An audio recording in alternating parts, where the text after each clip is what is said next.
Happy good morning. Check out this mug before I get started. This is really important. I got this for Christmas from my sister.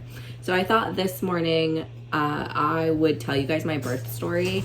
It's been 9 months since I gave birth, but I used to love to watch these videos before I gave birth, and so I thought I would put mine out there because when it comes to a first birth, it's honestly probably like the best experience one could have for a first birth. And I thought it was wonderful and I loved it, except for how much it hurt. Like, it hurt so freaking bad.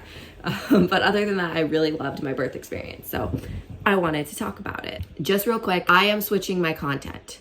I am making big changes to my content. So I'm losing a lot of subscribers right now. So if you like me and you like this content and you like what I'm doing, be sure to hit that subscribe button and the like button. I don't ask for subscribers very often, but I'm just having this weird like shift transition period on my channel, and it would really help me out just to let YouTube know that people still like me. Without further ado, my birth story. So the night before I gave birth, I went to bed at 11 p.m. and I was woken up at 1 a.m. at exactly 38 weeks to my water breaking. And that experience was very interesting because I woke up and I felt like a gush, right? I woke up to the gush, and then I stood up and there was more gush. And then I ran to the bathroom and there was gush and gush and gush and gush and all of the gush. And this is interesting. If you watch till the end, you will be actually shocked that I experienced so much gush because of what we found out when she came out. At that point, I put on a diaper because I was consistently leaking, and I just kind of like paced around the living room for a minute, not really sure what to do. I was like, okay, well, I should probably call the hospital because my water broke. So when your water breaks, it's very different from when you just go into labor. Contractions need to start happening, things need to get moving to reduce the risk of an infection. So I called the hospital, and so she was like, well, you could go back to sleep and come in probably around like 3, 4 a.m., you know, or you could come in now, do whatever you want to do. I laid there and tried to go back to sleep, and it was literally impossible. It was just like the adrenaline was starting to pump through my body. Things were starting to happen, and you know, obviously, like, I'm worried. I'm not going back to sleep. I woke Tanner up and I was like, hey, my water broke. We should go. We pack up the car, kind of like take our time packing, but we get in the car and we drive to the hospital. The drive to the hospital is about 30 minutes. So that entire time I'm tracking my contractions because I am having contractions. They're very subtle. They're like Braxton Hicks feeling, but I am having them, and they're like 3-4 minutes apart. We get to the hospital and we come in through the emergency room. They strap the thing on to check her heart rate, and they check my contractions, and they see that things are kind of moving, but I'm not in any pain at this point. So they're like, okay, settle in. This is probably going to take a while, take a nap, do whatever you want to do, chill. And so we did. I was really lucky to have a bathtub in my labor room. I got in the bath and I just kind of relaxed, and we ate a little bit of breakfast. My hospital wasn't like against me eating or anything, thankfully. So when I got there, there was a different OB on call than my OB, and they contacted mine and they were like, hey, Alexi's going into labor. Like, do you want to give birth for her? And she said yes. I got to have my OB give birth for me, which was amazing, so special. Cry. I love her. She's my primary care. She's Olive's pediatrician. She's amazing.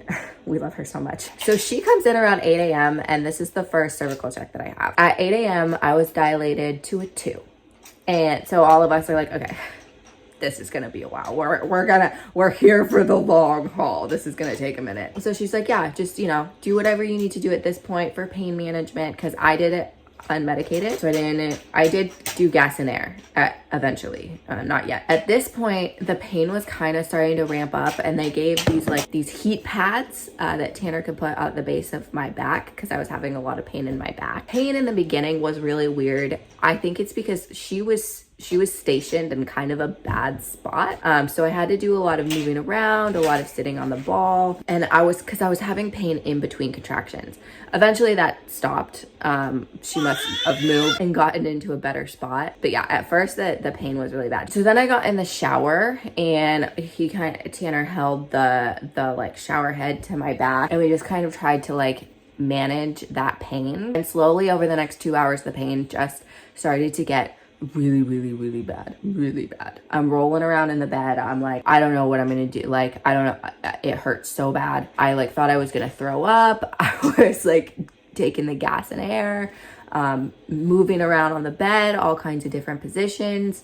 The pain ramped up so fast. Remember, she came in, she checked me at 8 a.m. and I was at a 2. This ramping up of pain lasted until like 10 a.m. and then she came in and checked me again and I was at an 8.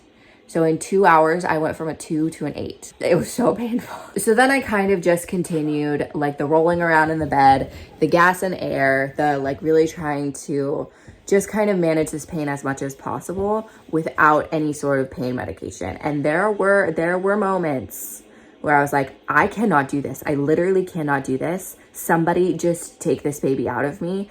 And also like, I thought about asking for the epidural, but for me, when it comes to the epidural, there are things that scare me more about the epidural than the pain of not using it.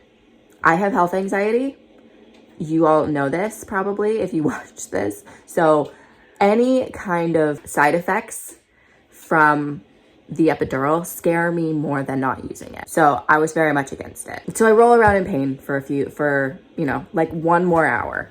And then they come in and check me again and I'm at a 9. And they're like, okay, you're getting in the bath. And I was so mad that I didn't get in the bath again earlier, because being in the bath was the only place where my body relaxed.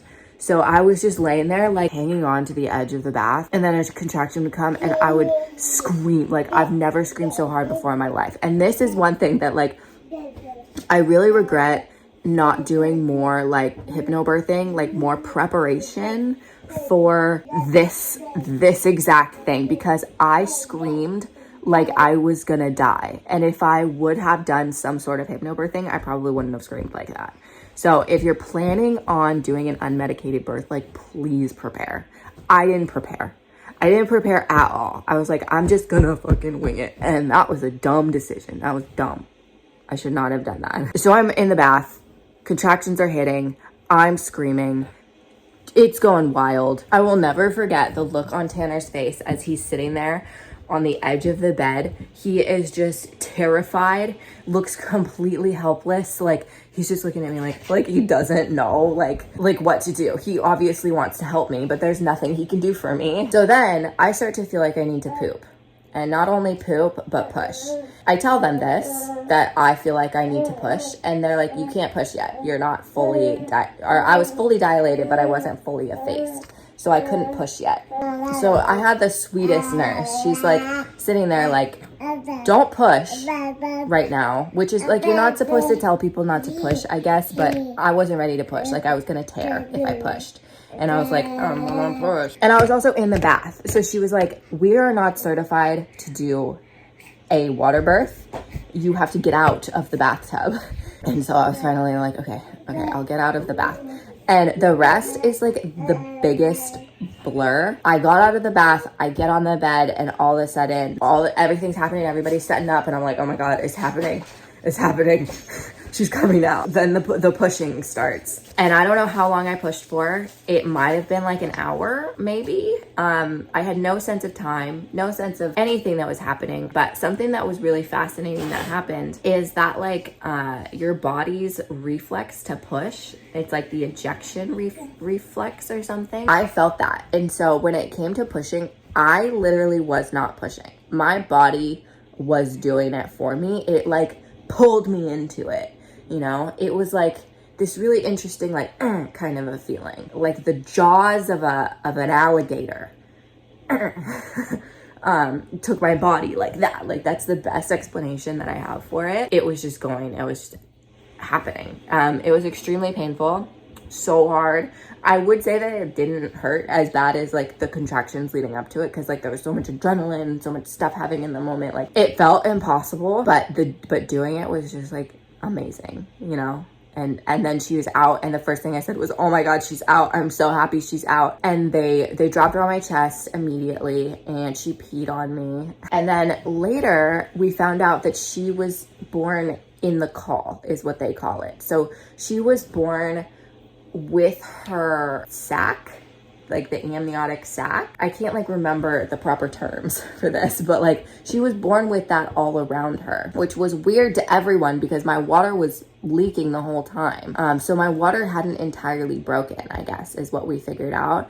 And like the sac was still around her. They had to pull it off. And my doctor said that she'd never experienced that before. Like it was like a career making moment for her. So that was like really special, I guess. And everyone was making such a big deal out of it. Like everyone was like, every single person that came into the hospital was like, I heard she was born into the caul. And I was like, yeah, that's cool. I didn't get it, you know?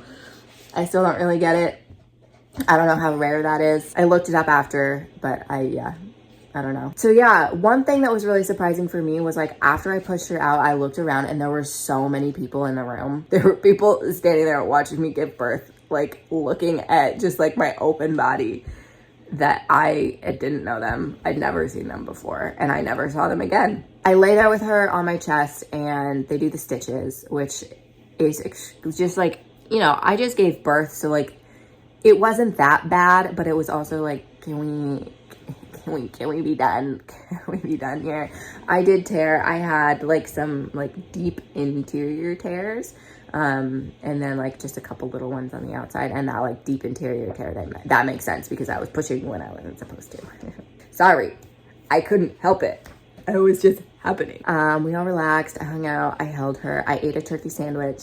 That was my afterbirth. Like it just kind of happened that turkey sandwiches were on the menu in the hospital that day. And the turkey sandwich was like, that's my favorite food. And I didn't have one throughout all of pregnancy. So to get a turkey sandwich at the end of birth, it was the best meal I've ever had. I cannot explain to you how amazing that turkey sandwich was. And then we spent the night in the hospital, and that sucked.